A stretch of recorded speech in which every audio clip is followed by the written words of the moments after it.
হ্যাঁ। সর্দিটা কষে বুকে বসে গেছে। রসুন দিয়ে কালো জিরে বাটো, মুখের রুচি ফিরবে। তখনকার দিনে তো ডাক্তার কবিরাজও থাকে না আর ওষুধ পাতিও থাকে না, তখন এইরকম করেই আমরা খাই।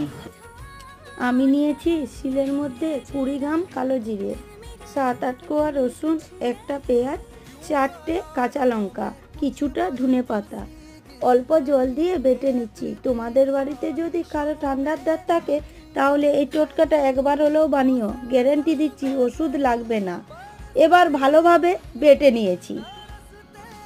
উনানে কড়াই বসিয়ে অল্প সর্ষের তেল দিয়ে তাতে কালো জিরে বাটা আর স্বাদ মতো লবণ দিয়ে 5 মিনিটের মতো নাড়িয়ে তুলে নিলেই রেডি রুচি ফেরাতে কালো জিরে বাটা।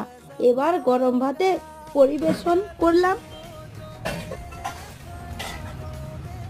ব্যাপক খেতে হয়েছে, ব্যাপক।